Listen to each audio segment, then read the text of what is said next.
बिस्मिल्लाहिर्रहमानिर्रहीम। बेटा, चूंकि हमने आपके सामने एक ही वेक्टर स्पेस ली, मतलब से R2, और उस पर हमने कई नॉर्म्स डिफाइन की, मैनी नॉर्म्स इस पर डिफाइन कर सकते, ठीक है। अब क्वेश्चन ये है कि क्या ये जो नॉर्म्स हैं जो इस पर डिफाइन की हैं आपने, सुप्रीम वाली नॉर्म ले सकते हैं, इस तरह डिस्टेंस वाली एब्सोल्यूट वैल्यू वाली नॉर्म ले सकते हैं डिस्टेंस फार्मूले के मुताबिक, इस तरह और भी कई नॉर्म्स इस R2 पे आप डिफाइन कर सकते हैं, ठीक है। अब क्वेश्चन ये है कि जो आपने R2 पे जितनी नॉर्म्स डिफाइन की हैं, आया कि उन नॉर्म्स के लिहाज से या उन नॉर्म्स का आपस में कोई रिलेशनशिप है, यानी उन नॉर्म्स के लिहाज से आप R2 के मुतालिक कोई बात कर सकते हैं या नहीं। तो नेक्स्ट हमारा जो काम है वो यही रिलेशनशिप एक्सप्रेस करना है कि अगर आपने R2 या किसी स्पेस पे नॉर्म्स डिफरेंट डिफाइन कर ली हैं, तो how these norm spaces are related to each other. ये हमारा नेक्स्ट टास्क है। जो रिलेशनशिप मैं डिस्क्राइब करना चाहता हूँ बेसिकली बेटा, ये रिलेशन बहुत डीप है, और ये रिलेशन यहाँ से क्लियर होता है कि एवरी नॉर्म इंड्यूसेस अ मैट्रिक। कि अगर आपके पास एक स्पेस वेक्टर स्पेस पे आपने एक नॉर्म ले ली, कई मरतबा मैं पहले भी बता चुका हूँ कि जब आप इस नॉर्म ले लेंगे ना, तो उसके बाद आप एक डी मैट्रिक डिफाइन कर सकते हैं इस वेक्टर स्पेस पे, वी क्रॉस वी से जीरो इन्फिनिटी इंटरवल पर, ठीक है। और वो डिफाइन कैसे होगा कि D X comma Y is equals to the difference of the norm, यानी बेसिकली ये यही नॉर्म है वी पे, और इसी की मदद से आपने यहाँ पे डिस्टेंस मैट्रिक डिफाइन कर लिया। और जब जब हम ये यहाँ पे डिस्टेंस मैट्रिक डिफाइन कर लेते हैं, तो इस मैट्रिक के मुताबिक हम ओपन बॉल के कंसेप्ट देखते हैं। Open ball centred X naught radius R, वो क्या होता है, वो होता है वो तमाम पॉइंट एक्स आएंगे, कहाँ से आएंगे, वेक्टर स्पेस वी से, सच डैट के इनका की norm X minus X naught का जो नॉर्म होगा should be less than R होगा।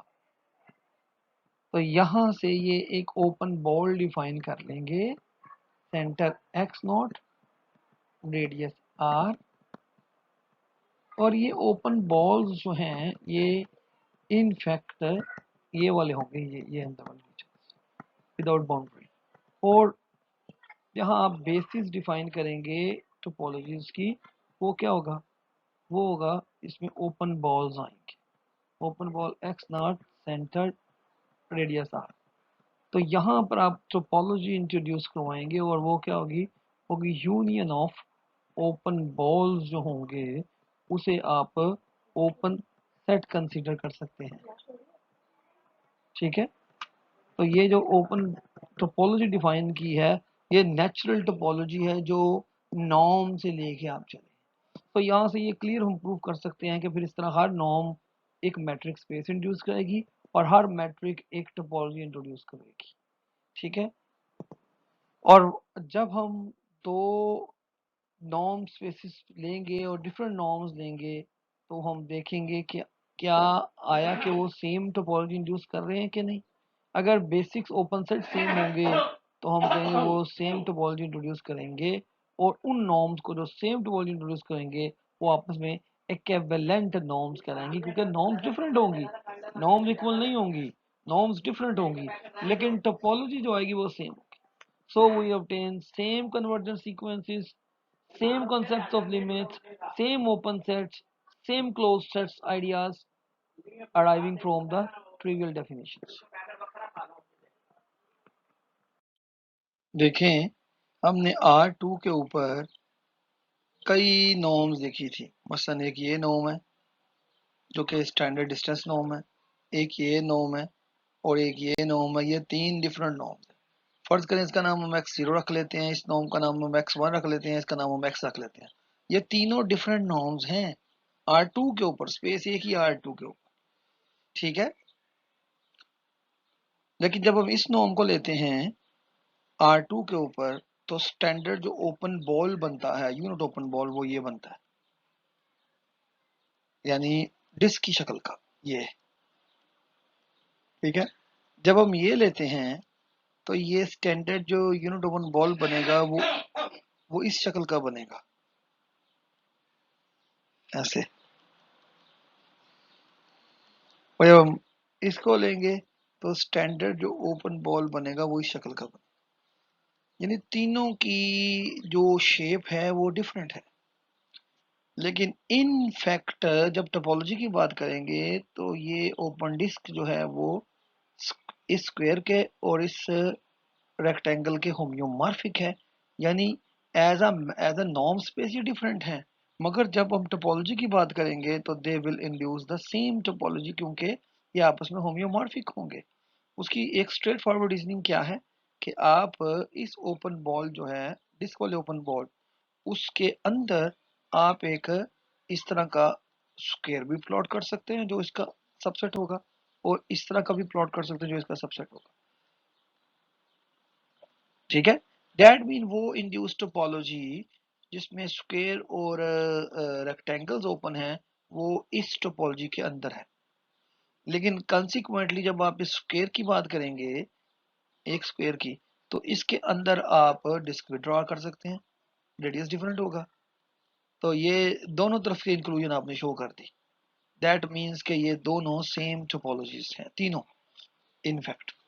ठीक है, तो ये बात की गई है, are these norms really different? We shall see that in sense that these norms do not differ. In the following paragraph we discuss relationship between different norms. Let N be a linear space and दो norms है हमारे पास N पे। These norms n1 is said to be equivalent to n2। दो norms exist करेंगी अगर दो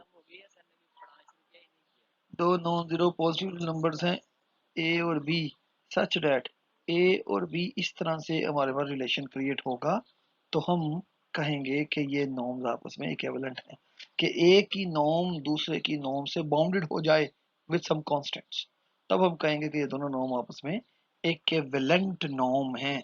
equal नहीं है लेकिन इक्विवेलेंट नॉर्म। ले जी, अब ये देखें क्या कहा जा रहा है। तो फर्ज कर लें कि ये सेट है, इसमें तमाम मैट्रिसेस पढ़ तमाम नॉर्म्स पड़ी हुई हैं इसमें। ये कोई नॉर्म ये है, और ये वो हैं जो एक दूसरे के इक्विवेलेंट हैं। फिर ये नॉर्म है, ये एक दूसरे के इक्विवेलेंट है। ये फिर नॉर्म है, ये एक दूसरे के इक्विवेलेंट है। ये नॉर्म्स हैं, ये एक दूसरे के इक्विवेलेंट है, यानी ये नॉर्म स्पेसिस पड़ी हुई हैं। तो कहा जा रहा है कि relation of being equivalent to among norms, जो किसी स्पेस एन पर डिफाइन किया जा रहा है, इज एन इक्विवेलेंस रिलेशन। ठीक है, यानी अगर आप ये नॉर्म जो है ना इक्विवेलेंट होना, ये क्या होगा, नंबर वन होगा ये रिफ्लेक्सिव। रिफ्लेक्सिव, ठीक है, एक नॉर्म स्पेस अपने आप के इक्विवेलेंट होती है। उसके लिए सिंपल है कि ए और बी को आप वन वन ले लें तो ये क्लियर हो जाएगा कि अपने आप के इक्विवेलेंट होगी, यानी यहाँ वन आ जाएगा, यहाँ भी वन आ जाएगा, तो ये रिफ्लेक्सिविटी क्लियर हो गई। दूसरा दूसरा है कि अगर एक नॉर्म दूसरी नॉर्म के ए बी के इक्विवेलेंट है, अगर x1 norm, if n1 is equivalent to n2, तो n1 दरमियान में आएगी और यहाँ आएगी x2, ठीक है, और यहाँ आएगा a और b। तो क्या करें, तो फिर बेटा जी इस b से सारों को डिवाइड कर दें, ठीक है, और b उधर ले जाएं और a इधर ले आए, तो ये चीज आ जाएगी। ठीक है, यहाँ तक कोई कंफ्यूजन तो नहीं ना है? यानी x1 की जो नॉर्म है, अगर वो इस बात को देखें तो b को दोनों इससे डिवाइड करें तो क्या आएगा, इस बात से डिवाइड करें तो आएगा 1/b x1 is less than x2 की नॉर्म। और अगर यहाँ इसको a से डिवाइड करें तो ये आ जाएगा x2 की नॉर्म जो है ना वो आ जाएगी x1 की नॉर्म और 1/a से। यानी इसी बात को से हम ये हासिल कर लेते हैं। तो अब x12 दरमियान में आ गया और x1 कॉर्नर पे आ गया, इसका मतलब x2 जो है वो इक्विवेलेंट हो गया x1 के। ठीक हो गया। अब हमने प्रूफ करना है कि अगर x1 x2 के इक्विवेलेंट है, एक्स सॉरी एक्स खाली नॉर्म x1 के इक्विवेलेंट है, x1 x2 के इक्विवेलेंट है, जो ट्रांजिटिविटी की मदद से x जो है खाली सिंपल नॉर्म वो x2 के इक्विवेलेंट होगी। तो चूंकि दो अजम्पशन है इसमें, तो हमारे पास चार कांस्टेंट चाहिए, A B, a1 b1 such that पहली कंडीशन के मुताबिक x नॉर्म x1 नॉर्म के इक्विवेलेंट है, दूसरी है 1 नॉर्म 2 के इक्विवेलेंट है।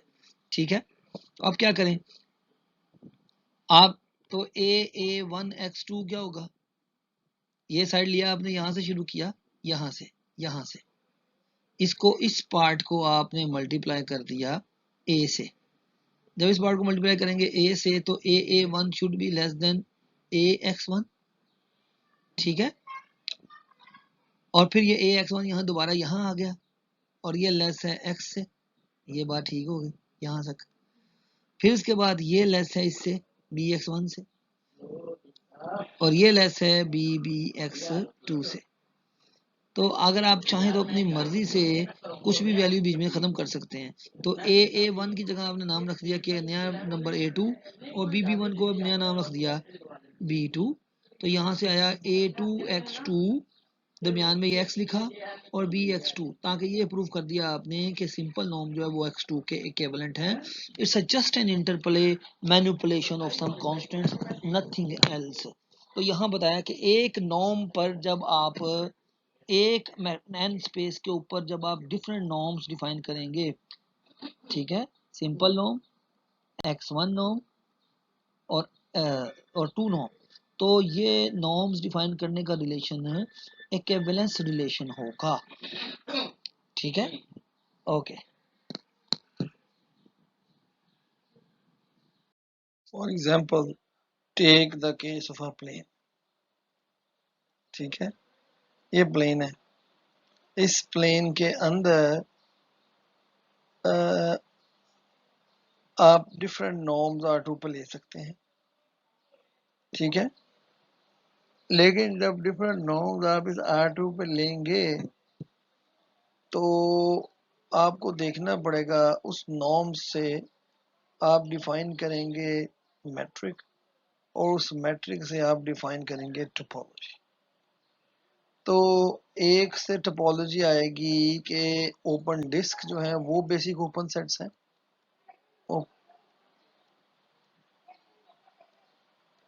और एक से आप पाएंगे कि ओपन रेक्टेंगल ओपन सेट्स हैं। तो इनिशियली ऐसा फील होगा कि ये दोनों बेसिक ओपन सेट्स डिफरेंट है। इन फैक्ट ये basic open set homeo morphic है, सेम है। दैट मीन्स ये टोपोलॉजी सेम है और पीछे नॉर्म्स डिफरेंट थी। तो वो नॉर्म जिसकी वजह से हम यहाँ पहुंचे हैं इन टोपोलॉजीज पे, वो नॉर्म इक्विवेलेंट नॉर्म्स होंगी R2 के ऊपर, क्योंकि टोपोलॉजी जहाँ पे हम आए हैं वो सेम टोपोलॉजी है।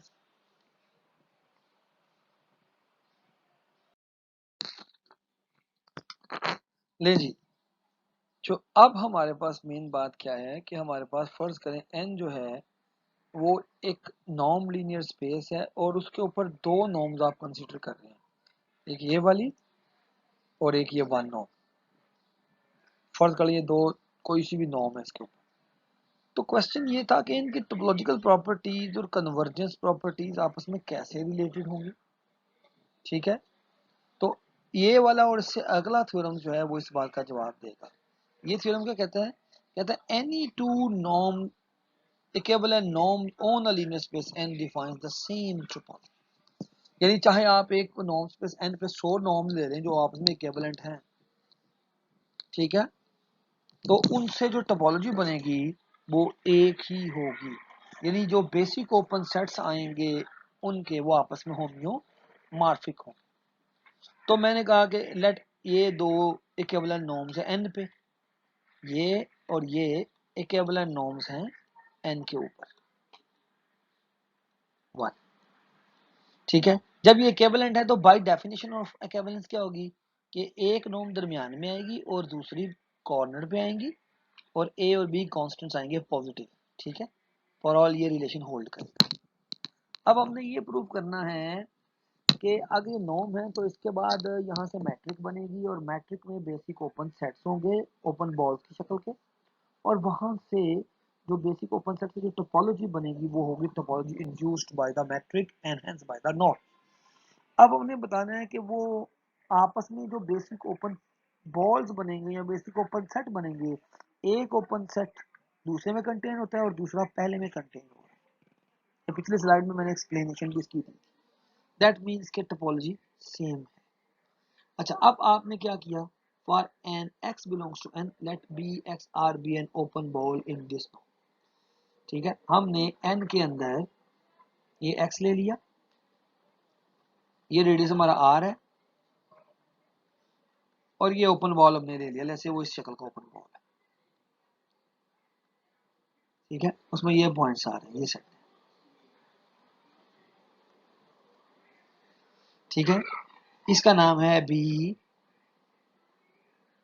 एक्स कोलन आर और इसमें वो तमाम पॉइंट्स आएंगे X minus R, X minus let's say Y,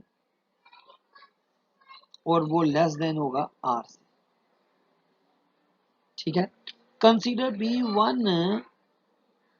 अब हमने यहां से ये एक सेंटर ले लिया, सॉरी एक्स सेंटर था और वाई इसके पॉइंट थे। ठीक है, ये वाई सारे। अब कंसीडर करें इस एक पॉइंट वाई पर, आपने ये वाई है आपका, लेट्स से, और आर वन आपने, आप आर डैश ये आपने ले लिया आर डैश,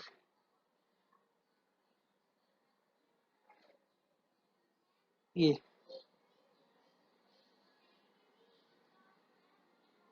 और आर डैश आपने इस तरह से चूज करना है कि वो आर डैश क्या होगा, यानी ये आपका आर था ताकि अंदर ही रहे, और आर डैश क्या होगा। ठीक है,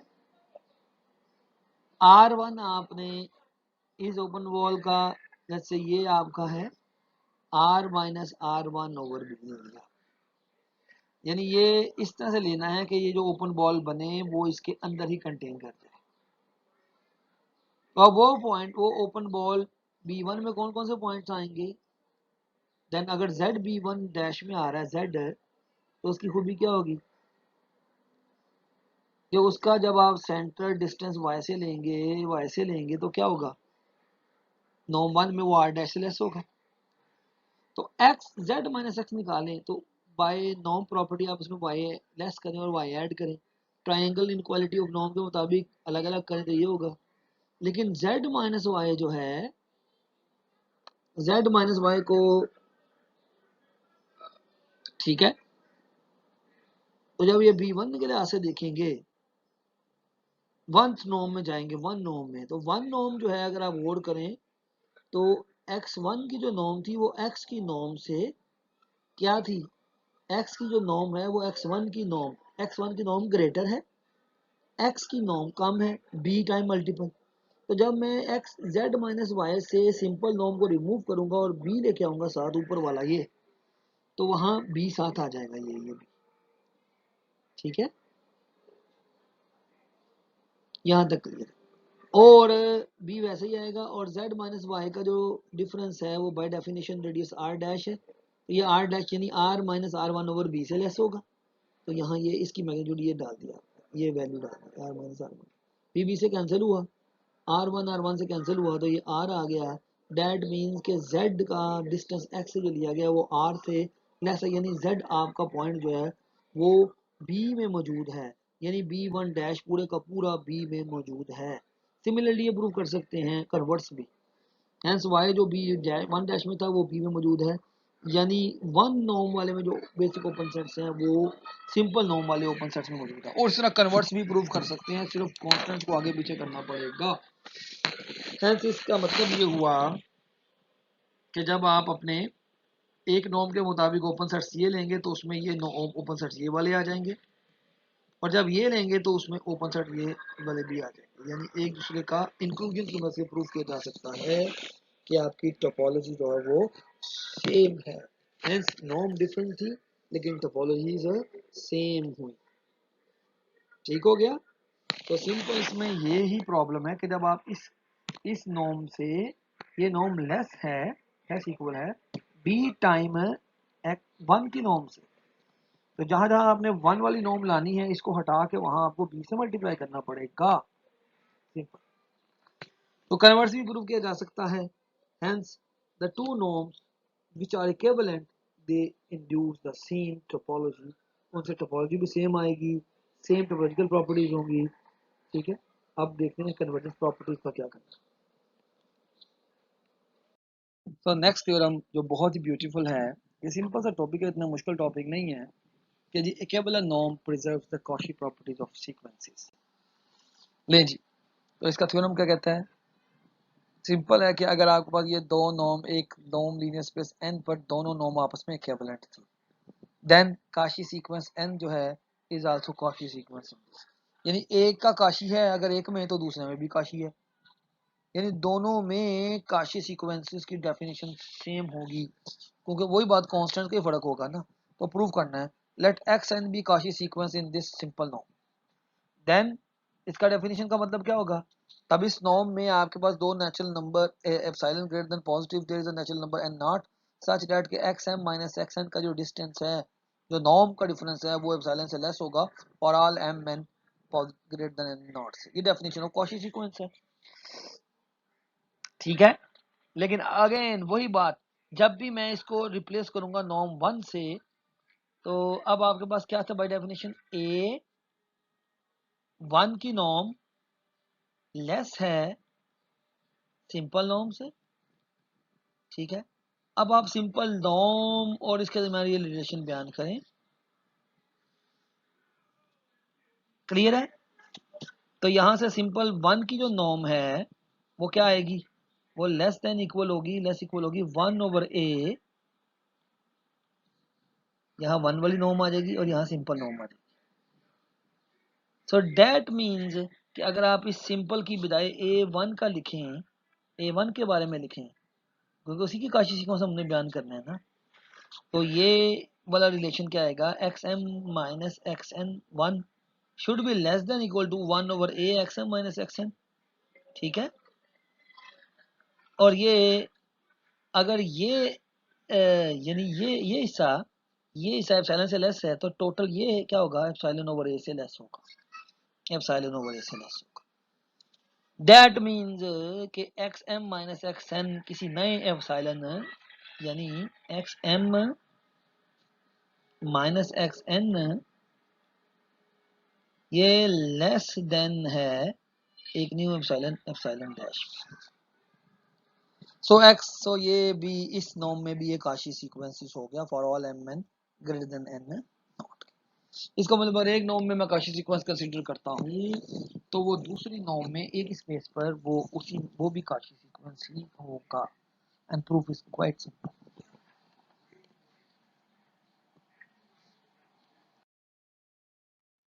अब यहाँ से कंप्लीटनेस और कन्वर्जेंस का एक ही मतलब होगा। देखें, अगर n पे आपने दो नॉर्म्स ले लिए हैं, सिंपल नॉर्म और नॉर्म वन नॉर्म, और ये दोनों ही नॉर्म n पर इक्विवेलेंट हैं, देन अगर एक सीक्वेंस एक्स एन इस नॉर्म में कन्वर्जेंट है, तो वो वन में भी कन्वर्जेंट होगा एंड वाइस वर्सा। एंड अगर वो सिंपल वन में कन्वर्जेंट है, तो वो सिंपल में भी कन्वर्जेंट होगा, यानी कन्वर्जेंस अगर होगी तो दोनों में होगी, अगर नहीं होगी तो किसी एक में भी नहीं होगी, ठीक है। और ये बता रहे हैं कि वो फिर अगर कंप्लीट होगी एक नॉर्म के लिहाज से, तो वो दूसरे लिहाज से भी कंप्लीट ही होगी दूसरे के लिहाज से। ये इसका रिजल्ट है जो यहाँ से रिजल्ट अखज होता है। चलिए फर्ज कर लें कि एक्स एन जो है कन्वर्जेस टू एक्स है इन इस norm, simple norm. By definition इसका मतलब क्या होगा? Then epsilon positive there is a natural number N naught, जब एन एन नॉट से बड़ा होगा तो ये डिफरेंस एप्सिलॉन से लेस होगा। देन अगेन वही बात पुरानी जो पीछे यूज की, एन एन नॉट से बड़ा, तो एक्स एन माइनस एक्स का जो मॉडुलस का डिफरेंस है वन का, वो वन ओवर दिस, यानी ये तो बिल्कुल सिंपल पुरानी बात आ गई। तो यहाँ से ये इसका नाम आप रख लीजिए एप्सिलॉन डैश। तो इसका मतलब क्या है? इसका मतलब ये हुआ कि एक्स एन एक्स को कन्वर्ज कर रहा है इस नई नॉर्म वन में भी, बस एप्सिलॉन डैश कोई नया नंबर एप्सिलॉन से भी छोटा मिल गया आपको। Hence xn is also convergent in n1 and converges to the same number x. It means कि कन्वर्जेंस का बेसिकली सेम सेंस होती है दोनों इक्विवेलेंट नॉर्म्स। यानी अगर आप एक नॉर्म्स के लिहाज से चीज़ों को डिस्कस कर लें और वो चीज़ें बाकी तमाम वही रहेंगी अगर नॉर्म दूसरी नॉर्म के इक्विवेलेंट है तो। बस ये इक्विवेलेंस का नॉर्म का बेसिक आइडिया जो है वो यहीं तक रखते हैं, बाकी आगे हम कंटिन्यू करते जाएंगे।